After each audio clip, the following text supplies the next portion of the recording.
Welcome, everyone. I'm Madeline Milka, President and CEO of APAICS, the Asian Pacific American Institute for Congressional Studies. It's my pleasure to welcome you to tonight's panel discussion of Netflix's recently released film, Over the Moon. We're delighted to welcome the voice talent of the main character, Fei Fei, and the extraordinary producers who brought this production to life. This partnership with Netflix means a great deal to APAICS. From the beginning, the mission of APAICS is to increase API representation at all levels of government. It's equally important to APAICS to see Asian American Pacific Islander representation in every industry, including entertainment, where APIs should be represented in front and behind the camera. Before we get started with the panel, please allow me to introduce KPAC Chair and APAICS Board Member, Congresswoman Judy Chu, as she provides welcome remarks. Congresswoman Chu was elected to the U.S. House of Representatives in July 2009, becoming the first Chinese American woman elected to Congress in history. She represents the 27th Congressional District, which includes Pasadena and the West San Gabriel Valley of Southern California. Representative Chu currently serves on the House Ways and Means Committee, which has jurisdiction over legislation pertaining to taxes, revenues, Social Security, and Medicare, as well as the House Small Business Committee. Please welcome Congresswoman Judy Chu.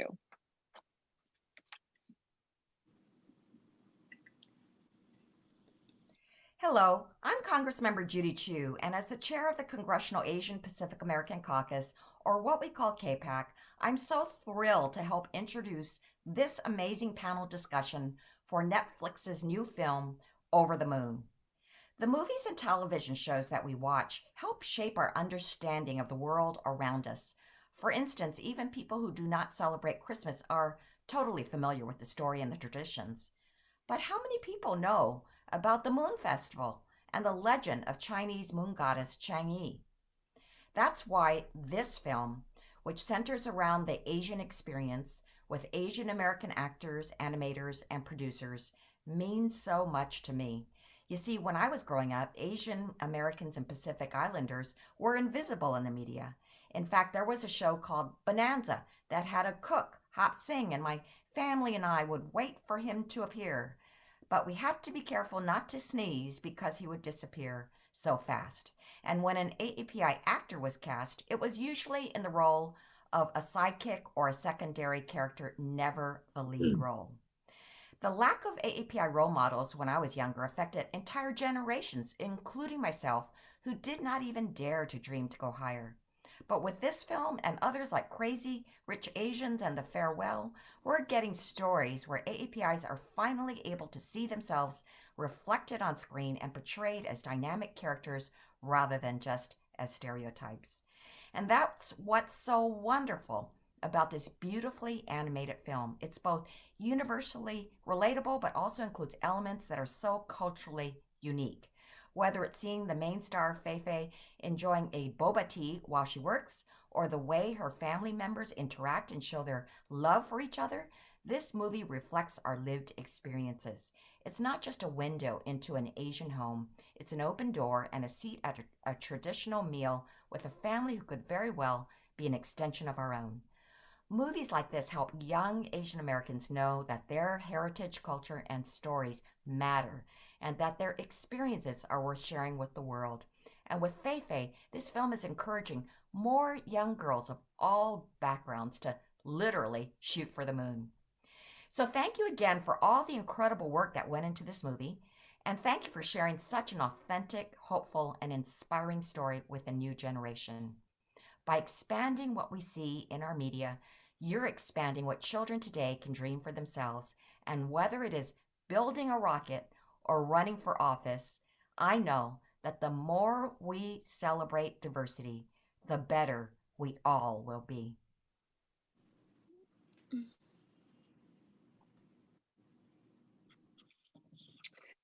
Thank you for your remarks, Congresswoman Chu.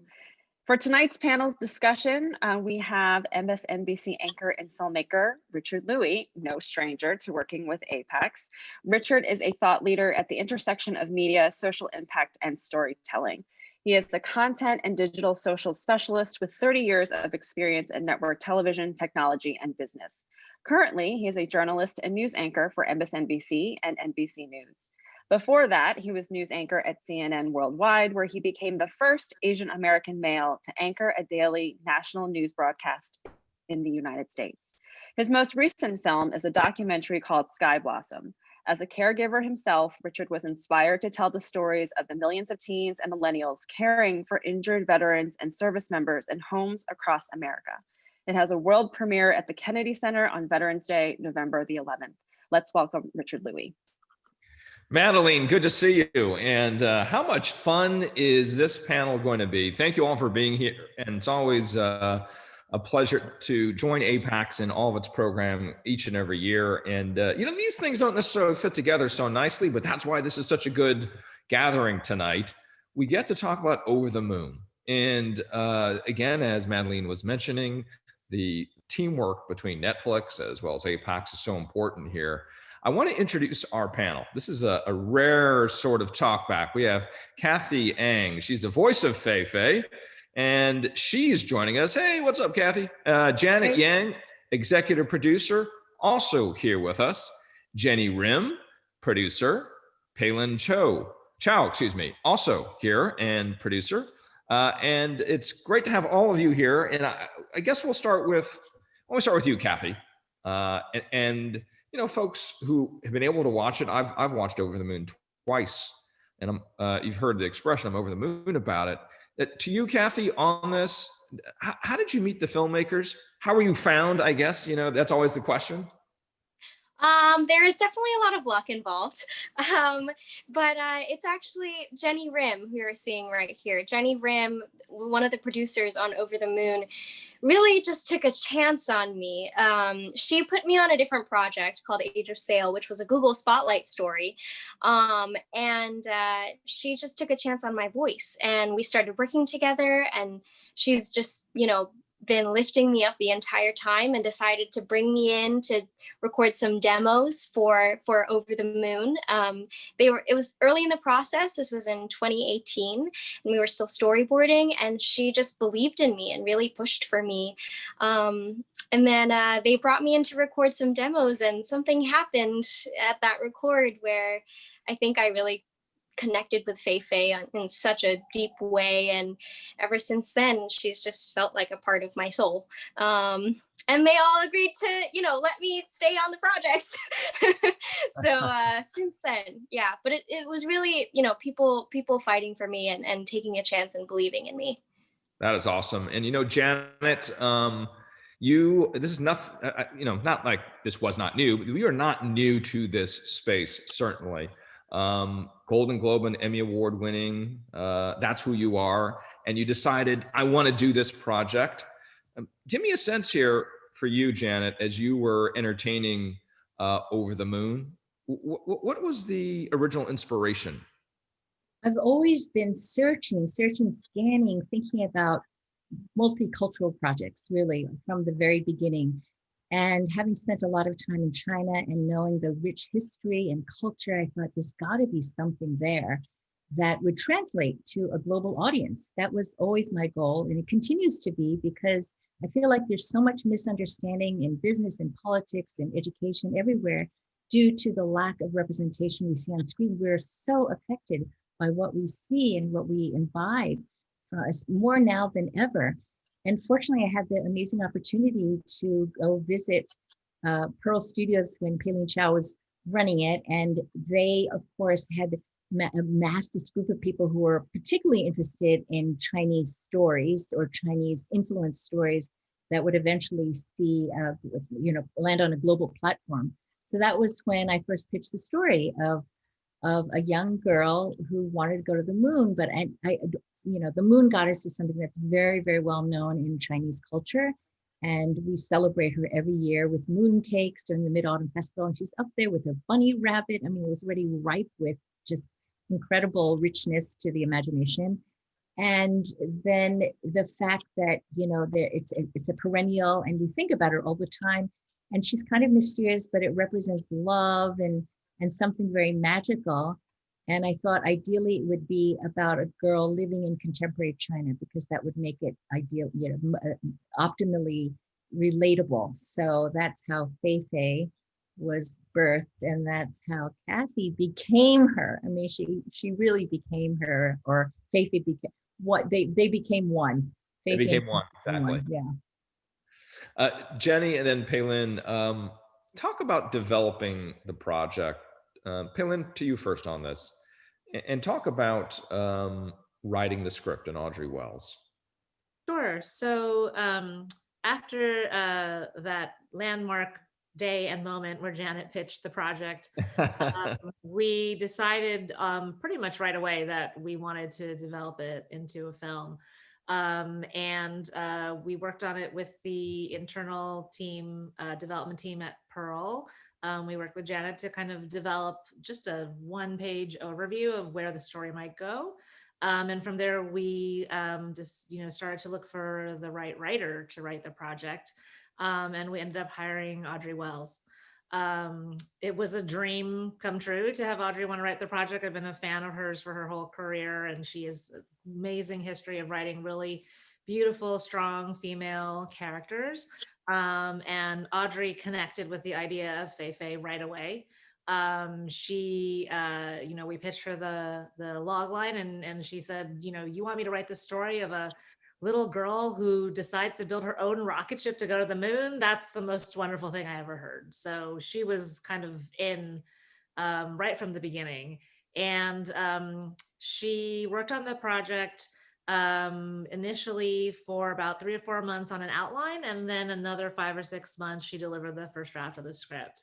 And it was the best first draft of any script that I had ever read. It was so beautiful and emotional, and just the characters were astonishing, and it was, funny and fun and fantastical and just really, really amazing.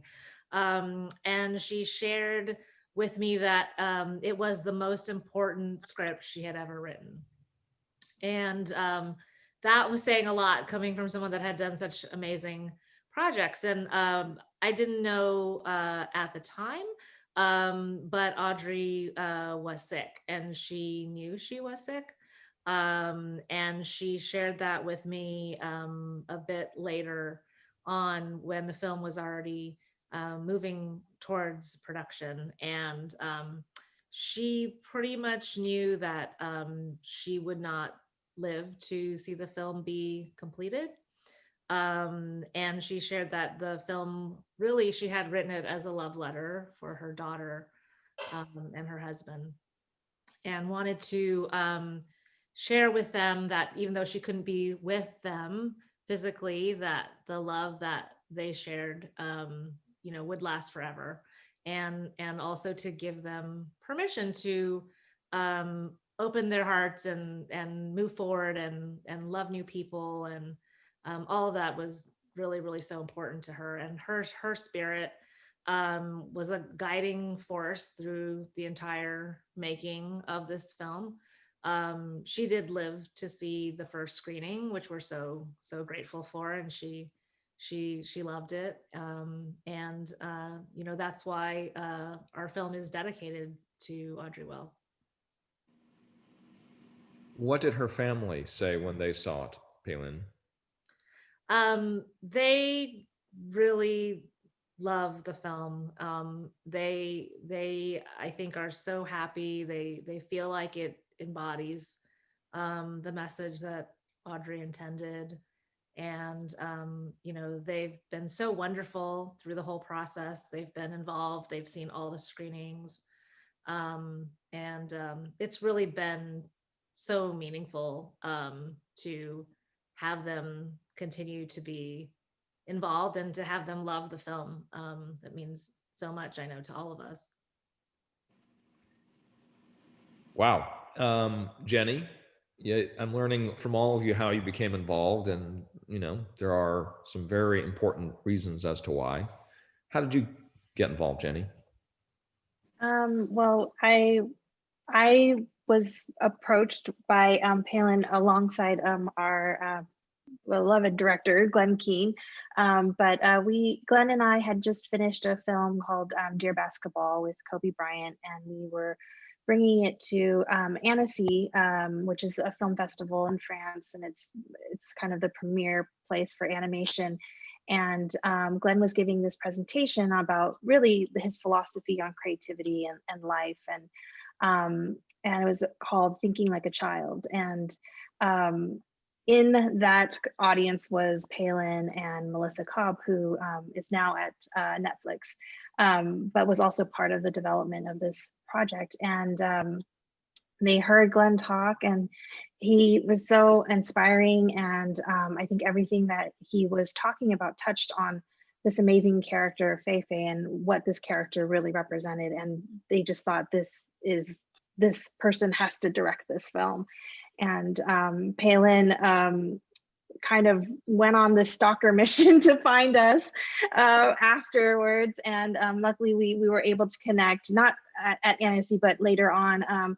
And she asked us to read the script. And so we did. And 20 pages in, I was in tears, crying. And I just felt like I had been given the greatest gift, to be asked to be part of a project like this, to tell the story of this amazing 12-year-old Chinese girl who believes in not only the fantasy and the idea of a moon goddess on the moon, but that she believes it so much that she's going to build a rocket with her own determination, her stubbornness, her intelligence, and get to the moon to prove it.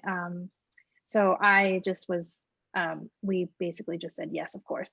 and Palin said, okay, let's go do this. And we got started right away. So that's how it happened. How it happened. It goes down in the books of history, right? Kathy, peel back some of that book, those pages of history as a Asian American woman, being able to play this character. What do you love about playing Fei Fei? And what did you focus in on in yourself, not only in your brain, but in your tools, basically your voice, to get that across? Yeah, I mean, I think like everyone else, I read this script and was just immediately so excited. I mean, I had never gotten the opportunity for, just as an actress, to really share my Chinese heritage. I'm Chinese Filipino. And so being able to play a young Chinese girl and know that she could be a role model for many AAPI kids and other kids everywhere, I think that was extremely exciting. So I looked at Fei Fei and I tried to find where we're similar. And there's a lot of crossover, honestly. What? Give me one. Well, we both really love science, and specifically space. I find space exploration fascinating. It's the marriage of kind of like our whole story, of this sense of adventure and what the human race can accomplish together by when we look to, new worlds, but also there's so much imagination involved in when we think about what's in the stars. And so I think for me as an actress and as someone who just, kind of grew up loving science, I've always wanted to play a character like Fei Fei.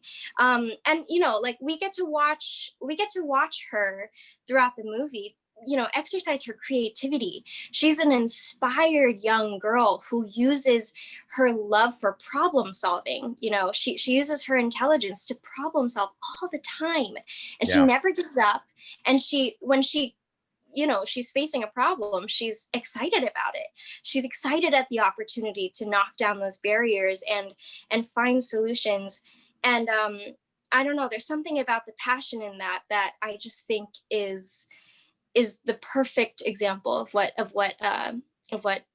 children, the joy of being a child is. And so for me, I just tried to lock into my own excitement, and then I think it just came out in my voice for most of it. That's great. Yeah. No, it really is something else. I mean, and you're talking about all of these obstacles that you have faced in your time, and Fei Fei as you see her in the movie. And if we talk about obstacles, that's certainly something that movie producers know quite well in getting things done. And Janet, to you on that, and then Palin and Jen, you're like, yep, we know what we're talking about when it comes to obstacles. But Janet, one of the things that was decided by you and the team is you wanted to make sure it was accessible. Excuse me? Oh, am I frozen? Janet, can you hear me? Sorry. Yes, I can hear you. I think I froze for a second. Oh, that's okay. Is it? Am I back? So you're back. It was a great freeze, so don't worry about it. Okay. It was a great freeze. Oh, good. I wouldn't want to freeze poorly. But To make this every, relatable. yeah, every project, it's like it becomes its own thing. It's you're a child, a beast, and you're never quite sure what the outcome will be or what exactly the process. But this one really is more blessed than many others. Everything just seemed to fall into place. Getting Audrey first, and then Glenn having a producer who happened to be a woman who was Asian, who would particularly relate. I mean, it just doesn't happen.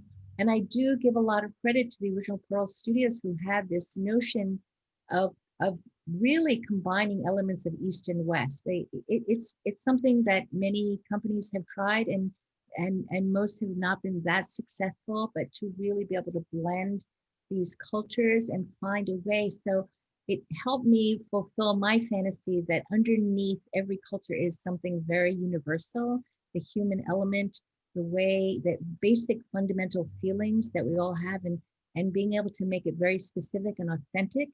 And you know, the scenes that are set in the water town, I think, are so beautifully done. Every dish on the table looks so authentic. So to be able to achieve that level of authenticity, but at the same time be such a universal story, which is exactly what I experienced on the Joy Luck Club, because that's what people commented on, not just the dishes, but the level of authenticity, which was new in some ways. And I think as a producer, you look for things that have some familiarity so you feel grounded. So there's something that's fundamentally relatable, but at the same time, you want to open up people's eyes to a new world. And that's what this was able to do, on top of having great themes about, you know, female empowerment and imagination and love, and how to move on from a loved one who's passed away. So, and the music, of course, which just soars. So all these things, and I give so much credit to Jenny and Paylene for finding so much of the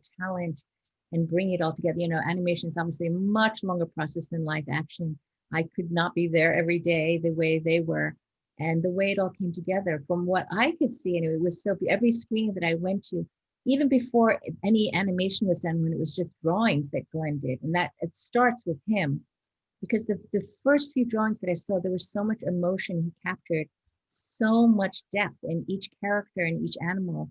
And then when you strung it together and you just literally, you saw the movie through the drawings before any animation was done. So yeah, it was a lot of magic along the way. There is yet other stories, which I won't share. Maybe Paylene and Jenny will share too, about Melissa's relationship to the story, et cetera, et cetera. So much magic along the way.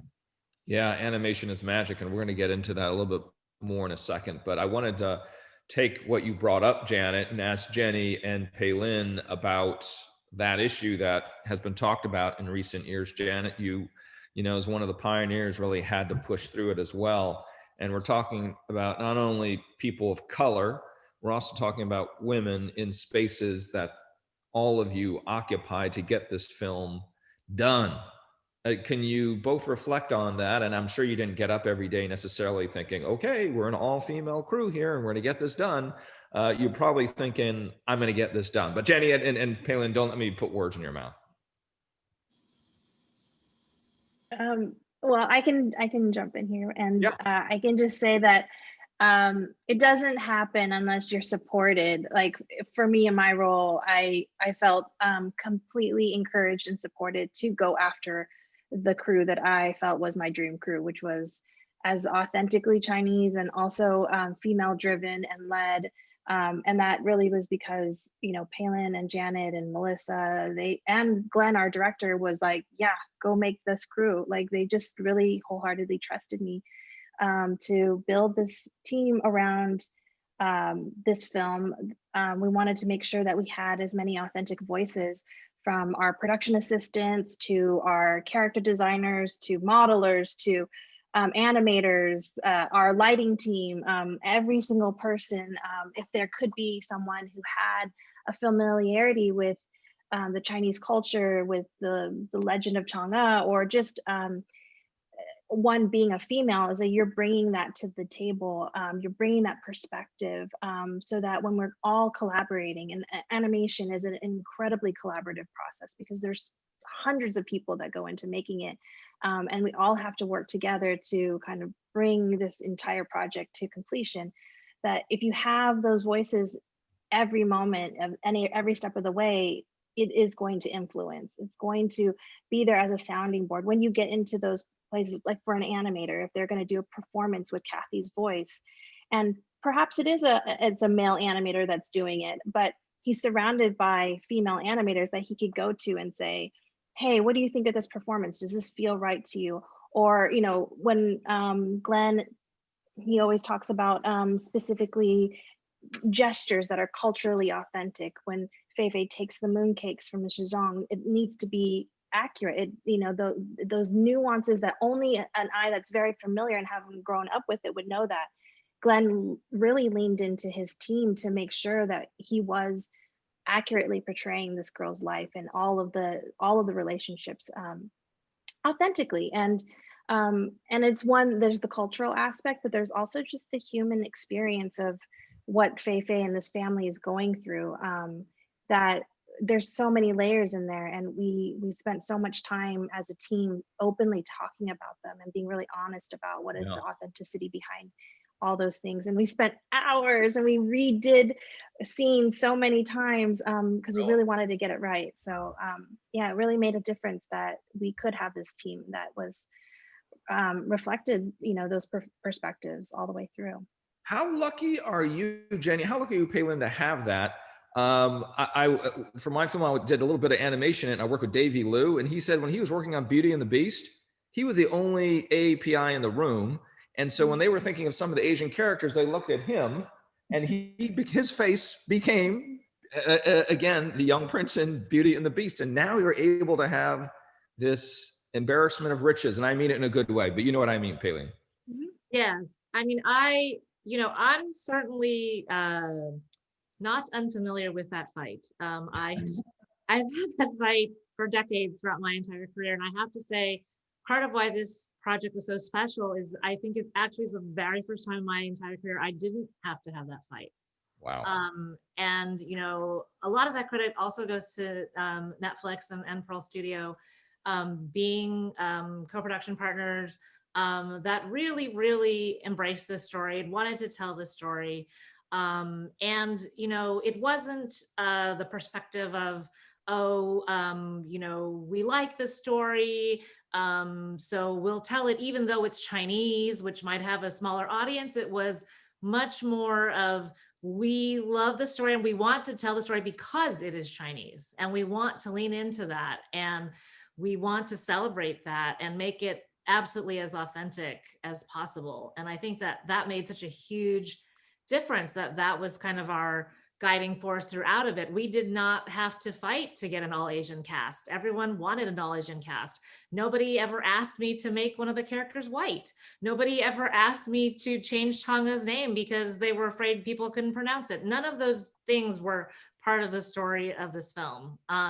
And those types of elements and those fights, as I've said, you know, they have been parts of many other projects I've worked on.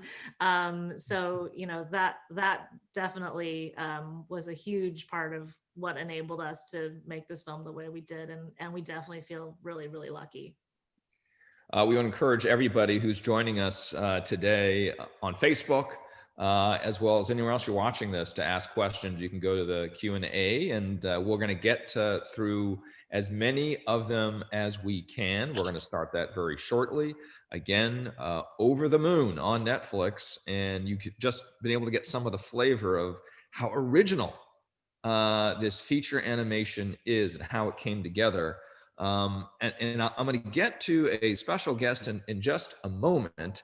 But I was very curious, whoever can answer this, how many animators did you have? How long did it take you once you put pen to paper, if you will? Because we're always curious about, you know, how long it takes to get these things actually to the screen.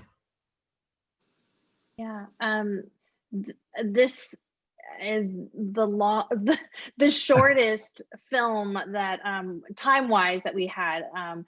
It was about 3 years. Glenn and I joined, I think, November 2017. Yeah, and here we are. Like, that's how fast it was. It was And I think we owe it all to Audrey and her beautiful words. I mean, that first draft was set the solid foundation for what we were making, and we really we held true to her words all the way through. In terms of how many people actually helped make it, I think there's 650 people in our credits list. It was a huge endeavor with our team in Shanghai at Pearl Studio, and we had our team in LA, and then we also had our team in Vancouver, which was Sony Pictures Imageworks. But we also had artists all over the world, in the Netherlands, Spain, Montreal, just everywhere, kind of collaboratively coming together. And I'll just speak very briefly about, like, we were still finishing animation when we were all sent home because of COVID. And even in the obstacles which seem impossible to overcome, we were able to get everybody up and running, thankfully, because of our partners at Sony. But they got everybody up on a work from home kit like in a week and a half, and that was almost 200 plus people were still finishing the film. So we finished the film from our homes, and that was purely because of everyone's passion and dedication to get it done. So yeah. And teamwork. Talk about obstacles, Yeah. getting through them, right? Woohoo! Yeah. As a movie maker for feature animation, having to do that separated, that is something else. Hey, we got a special. Do you mind if I bring in somebody special? He is such a fan of what the four of you have done. He's such a fan of Over the Moon and a fan of animation. He had to sneak in sideways, but he's always a funny guy, and it's great to have here. He's the Attorney General from Connecticut, William Tong, and he has joined us from his office, his kitchen, wherever he's at, because he wanted to ask the question. William, what you got, Mr. Well, Attorney I have General? to be funny, Richard. Now Yeah, the pressure's on. So first of all, let me say I watched the movie last night with my 8-year-old, he's 9-year-old son and 12-year-old daughter, and my wife, and it's a beautiful story. So thank you for giving us that hour and 40 minutes together to celebrate Fei-Fei's story. So you spoke a lot about authentic voices, and I want to ask you a question literally about the voices, because you have an all Asian cast, and that's wonderful. But I noticed that I think, except for the grandparents, maybe none of the characters had an accent. And at first, my thought was, good for you, right? Thanks for doing that. But then I thought about it, and I want to know, was that intentional? Number one, and number two, did you ever think about it? Was it intentional? And number two, was it challenging to find an authentic Asian voice without relying on a typical or stereotypical device like an accent? I can speak to that. First of all, it was very intentional. We very much had that conversation. What we ultimately did is we cast the people that we thought were best for the roles, and we asked them just to speak English naturally, organically, the way they actually really speak English. And so what you hear in the film represents those people, none of them putting on any sort of accent, but that's just really how they speak. And I think that kind of represents the diversity of Asian Americans, and we really, really wanted to lean into that. Something that I found really interesting in the process is that oftentimes we would get auditions, and these actors would put on accents, and very thick accents at some points. And, we would ask our casting director, is that really how they speak? Or are they, And the thing is, they're so used to getting asked to put on those accents that they just did it for the audition. And, we went back to several people and said, can you just talk in your normal voice? And I think it was really refreshing thing for these actors to be able to do that. And, the conceit of the film is they're actually all really speaking Chinese. So to me, just the logic of it made absolutely no sense at all. Why are they speaking in accented English? Like, what is that even about? Because they're not even speaking English, really. So, so, as with everything else in this film, authenticity was our primary guide in how we proceeded. I might add something, which is that as in politics and in entertainment, the world really has changed. And all the things that we experienced in the past where actors were forced to speak with accents or the roles were very, very diminishing, there truly is a change. I see it in politics as well. I see it everywhere. And the fact that, you know, Attorney General, you are where you are, everywhere there are role models now. So the conversation has definitely advanced. And it would be something that was so common before where people had to pretend to have an accent and they literally practiced. And I was told by actors like, oh no, your accent isn't strong enough, or is the wrong accent. Like they were telling casting directors were telling actors how to modify their fake accent, you know, because there was something in their minds about the kind of fake accent that they wanted. And really, so much has changed everywhere we look. And I like to think that we're working hand in hand to elevate, humanize, and authenticate who we are. And we need your help, and perhaps you could use ours as well. Thank you. We can use yours, I think. For a lot of us, as much as things have changed, I mean, we're having this conversation because this is another first in a way for us, right? We're breaking through and we're telling new stories. And I think it's wonderful, but also great to discuss and confront the challenges in doing it. Yeah, absolutely. Hey, Mr. Attorney General, what did your 9-year-old say? He loved what he perceived to be the rap battle.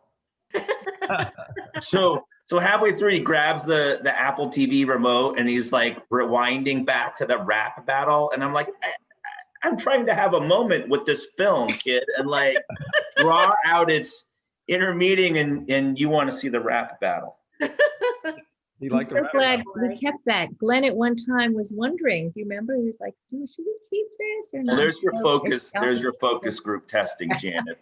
The 9-year-old likes the rap battle. So when you do Over the Moon 2, you've got to include the rap battle again. Rap battles. All right. Thank you, Mr. Attorney General. Thank you. Thank you, everybody. Thank you for your support. Thank you. It was really a great question. And Kathy, I can't help but ask you that. And were you thinking about that? Like, you know, the accent, the language, the sentence structures, that it needed to be affected somehow based on it's happening in Chinese, but we're hearing it in English, right?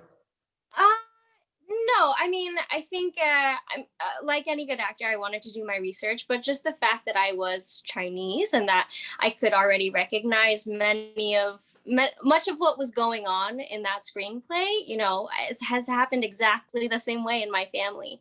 So I didn't necessarily have to think about putting anything on, which is why it's so important, even in voiceover, you know, like, it's important always for the right people to be playing these characters to actually have some truth in their own selves, the actors to be related, but even in voice characters, because there's just going to be a certain authenticity that they can bring to the role, and then they don't have to focus on telling the audience anything. They can just focus on being the character and the storytelling. Yeah. Yeah. And I also just want to say I don't know, the Attorney General's not here, but I mean, like, his kids now get to, oh, hi. But like your son just stood up and decided, oh, I'm going to rewind because he can just watch this anytime now. You know, like, it didn't have to be for him this huge momentous first for him that was so important to just, you know, respect, because, you know, this piece is for them and they have it forever and they're going to grow up with it. I mean, that's very special. The fact that it doesn't have to be a big first for this generation of kids right now. That's amazing. No, it's I'm sorry to jump in on the panel, but it's beyond special. It's essential, frankly. And it's even more challenging because my kids are biracial. Their mom is white, but they identify very strongly with their Chinese heritage, their Chinese American heritage, but they don't have, Janet, you spoke of role models. They don't have a lot of role models and things to latch onto. So for us, you know, Joy Luck Club was the first time really in my life that on the big screen in a modern culture and media way, somebody told our story, right? Like really told our story. And to this day, those characters resonate with me and my sisters. And like Mulan was the one character, right? The first Mulan that really resonated with us. And even with its challenges as a film, right? To see a representation of a Chinese American girl was like amazing to us as a heroine. And I think rap battles too. I mean, having these wonderful characters that my children can identify with and look on the screen and say, that's me in a very real way is a gift. Thank you, Mr. Attorney General. Is it okay to give some credit to Jeffrey Katzenberg at this moment in time? Because he actually greenlit Joy Luck Club. He's the one, he was running Disney, and when Mulan was made, he mentored Palin and so many others in the animation business, so many women. And he's the one that started Oriental DreamWorks Animation, which is their predecessor to Pearl. And I do feel like it's important to point this out because one person can make a difference. One person in power can make a difference for better or for worse, as we know. And he was always open to Chinese stories. Like nobody else greenlit Joy Luck Club. He was the sole person running the studio at the time. So I just thought he's not having a great week, but I just thought it was okay to give him some kudos. And well received, no doubt. Okay, the questions coming from those who are watching. This for the producers. So Janet, Jenny, Palin, Anonymous wants to ask you this. What are some of the best reactions that you've heard about Over the Moon so far that stick out in your mind? Things like what the Attorney General just said, and friends who've said their kids are watching it over and over and over again. Yeah, we love to hear people that That is pleasurable. multiple viewing it. That's my favorite. But actually, Michelle Yang wrote this CNN opinion piece, which I just found so deeply moving. She talked about how it's been such a difficult year for Asian Americans in this country and how she really took comfort in this film and how meaningful it was to be able to show it to her kids. And to connect on that and, to have our culture showcase in such a beautiful way, in such a complex way, and, it's real people with so much depth. And that was so meaningful to me to read that. Was that one of your objectives when you were thinking about the film, when you were producing it? The "you're okay, this is you" message? Absolutely. Yeah. Absolutely. Yeah. Jenny? Yeah, I think one, I've heard so many people say they've cried so many times watching our films, and I completely relate because all through the making of it, we would be crying all the time. But I think more importantly, it's just how much people are going through such difficult times right now all over the world. And the message of our film is really about Fei Fei and her journey, but it's really about her going through her grieving process and feeling so alone and thinking nobody understands her. She feels like I have to prove my beliefs because nobody else understands me, and only to realize it's okay to grieve, it's okay to miss those that we have lost, but know that like love is all around you and it's never going to go away if you just open yourself up, and that you're not alone. And it's just what Audrey always says about her projects is that she writes all of her projects to heal. And this certainly was the biggest and most powerful message of healing, I think. And it's touching so many people who are going through very, very difficult times. So, yeah. Wow. Adrian asked this: what is your advice to young APIs, Kathy, wanting to enter the entertainment space? It's easy, right? Hey. Find people like these women and ask questions. No, I'm really, really I serious. know. Because it's not common, especially like for me, I had immigrant parents, so they don't necessarily know how the industry works in the US. And so if you can find people in this community, there's lots of people trying to live to help each other, and especially help young artists. So don't be afraid to find someone and ask questions. And just keep creating, keep being true to yourself. Don't put on a fake accent. Just be who you are as a human being, and the complexity of you will be enough. Just keep honing in on your craft and storytelling, and find people to lift you up. Janet, one of the great things, and I'm building on what Kathy is saying here, is when you do a project like this, when you gather a team like this, you're really creating all sorts of new Janet Yangs along the way. And what that might mean to this community of Asian American Pacific Islanders, but what it really means to the American community of all these faces of other. Well, again, I have seen changes just in the last several years that I never imagined would come about. And I look at Kathy's face, and I just love that she is the role model. I love so many people in our community for what we've been through and where we're going. That Gold House has been a really great, rewarding experience for me, because we can come together. I've seen how change really is possible. And if we do work together, and I've found this incredible pent-up demand, because the opportunities for us in Hollywood were so few for so long. It was nice to then meet a lot of people from Silicon Valley who are more empowered. And I feel like together now we're drawing people in from the fashion world or the finance world or whatever.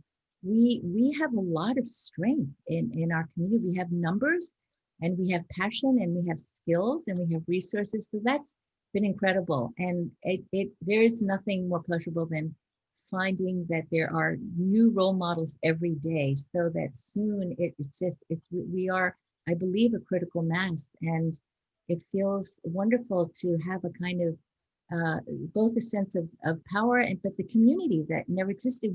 A lot of us were very lonely growing up. I was certainly very lonely when I first came to Hollywood, and you just kind of shirk from who you really are fully. You feel like you have to work very hard to fit in. So many of us have had that experience. Or, going to do that, going to med school because your parents want you to do it, and not really having the opportunity to truly get to know yourself and know your dreams and feel confident that they can come about. And now I see dreams being fulfilled all the time. And that's pretty incredible. I can't say enough of what a good feeling that is. Great feeling, right?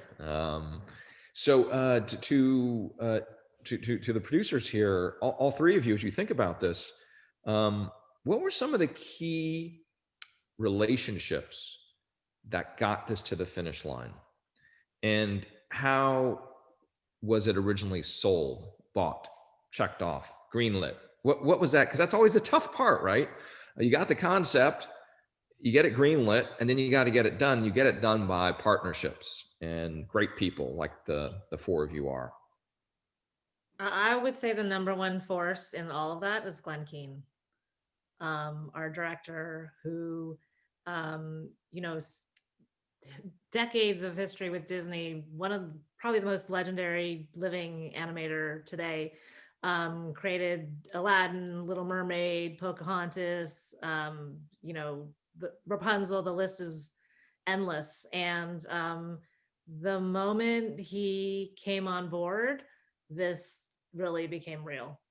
It made it something that I knew was going to be at a level of artistic excellence that was undeniable. And, I think from a larger business perspective, Glenn is a very, very proven entity through and through. We had Mattel sign on for a global deal of dolls and toys on this film for a character no one had ever heard of. For a film that not yet existed a year ago. So just so many forces and pieces. And, I think apart from the business perspective of it, that Glenn is such an amazing artist that has just a sheer will to his motto, the characters he loves, believes the impossible is possible. And, you know, that really speaks to who he is as well. Jenny, you should, you know, Jenny is Glenn's partner of years and years, so you should speak to it for sure. About Glenn and his level of excellence and his yeah, I think well, he certainly has high standards. So if anybody's gonna jump high, it's gonna be, he's gonna jump the highest, and we all have to meet him there, in terms of, do we believe these characters, do we like, and also just the perfectionism of like building the characters, not alone just the performance, because that's a whole, that could be a whole presentation about his perfection of a performance. It's just building the characters, like all of the research that went into the design of authentically creating this girl, this family, all of our characters, you know, studying faces, the you know, the Chinese features, all the little details that go into building a character. He like blew everybody away, because we were working with a team that was very well versed in making characters, but not with Glenn Keane.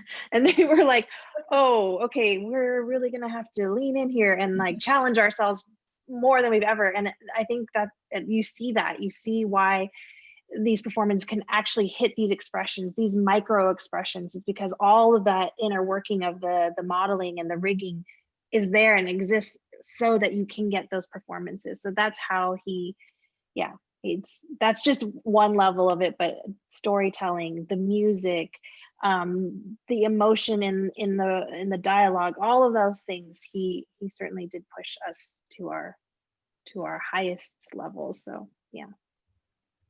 That is amazing. Now we're hitting the end. We've got 5 minutes left here. And there's a bunch of questions I want to try to get. There's some more from those who are with us tonight. But I wanted to ask, and it's always tough because it's like, you know, it's like, which is your favorite child? And if it's a spoiler alert, please let people know. But what was your favorite scene, or the scene that stands out to you, right? That this is like, that is so gratifying, or I love that scene. Kathy, we'll start with you, and then we'll work our way down. I gotta say the chamber scene, this is a spoiler time, but when Chang'e and Fei Fei really, you know, let the darkness and kind of just like go through all of their grief and let it in for a second, it's really, really touching. It's heartbreaking, but then you get to watch them, you know, and it really takes both of them working together, taking care of each other for them to lift themselves out of that funk, which is, you know, such a beautiful theme for our movie. Take care of each other, love one another, and then you'll have love in your life. So. Perfect. Janet. Well, since Kathy mentioned that scene, which for me was the most emotional scene, I'll mention another that I feel like in some ways is the precursor to that scene, which is when Fei Fei lets her rabbit stay on the moon because her rabbit fell in love with another rabbit. And I just thought that was so incredible, the way that it is. It's like, that's part of the message of the movies, that you have to learn to let go. So she already learned that lesson in a way, you know, she was already practicing before she had her own epiphany.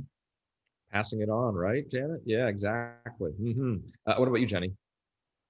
So many, but I just, one just popped in my head right now, which is I remember Kathy singing Rocket to the Moon, and there's this moment where she says lunar dune, and you can just see it in her face. She's imagining her being there on that lunar dune, and it just is so, you just felt so inspired, and you're like, she's gonna have the adventure of her lifetime when she gets there. She truly believes that. And I remember us recording that and seeing it all in her face, and Glenn going, God, I love when Kathy does this little thing, and when we're in animation, he made sure that expression was in there, and it's in the film, and it's so beautiful.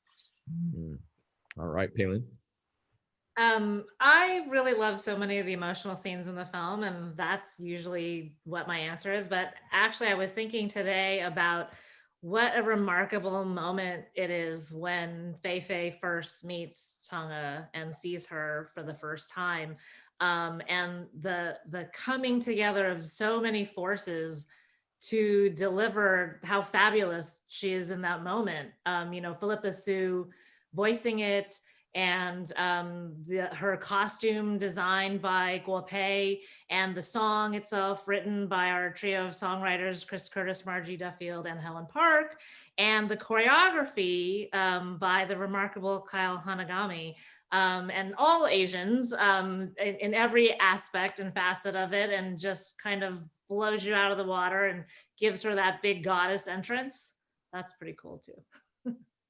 Wow. Well, so all those who are out there, if you haven't seen it, that that doesn't get you to go see it right now, I don't know what will. I like the launch scene because it really was symbolic for me of that stick-to-itness, of that bright future of what you were trying to do with the film that you've all discussed for our community and others. We have 2 minutes, and I want to finish with this question from Leslie. Leslie says, what is the message you want audiences to take away from this film, whether you're API or not? And I'll start with Kathy. Kind of already touched on this, but it's okay to grieve. Everyone goes through loss at different times, and it's important to grieve. And the way that you can heal those is by loving the people around you. You have to rely on other people and love and connect with other people to heal and find joy again.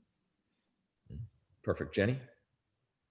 Yeah, I mean, I would echo that as well. Just, we are all living a human experience, and there will be times where we do feel pain, deep pain, and don't stay in that loneliness of that pain too long, because you are surrounded by love if you just, you let it in. I mean, yeah.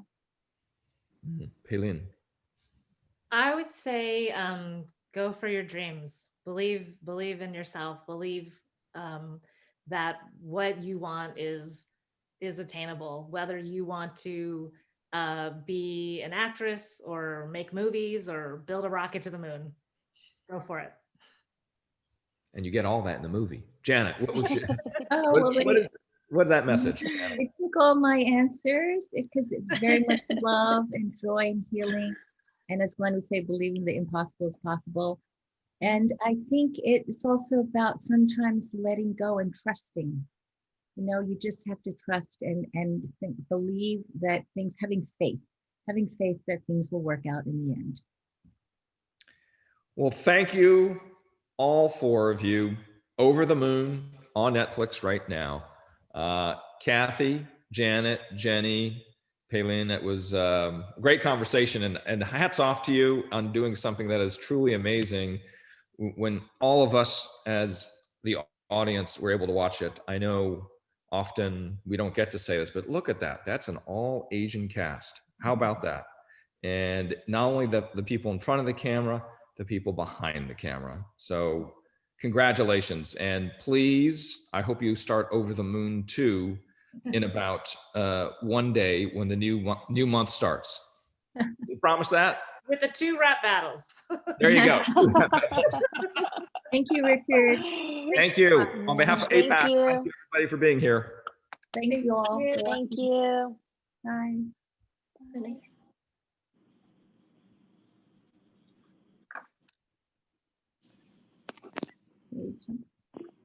Do we jump out? Does it say, Hi. does it say to leave? Sorry, Hi, everyone. Hi. Are we still live? I think we might. I think they're still recording, but hi. Hi. It's really fun to see you all the time now.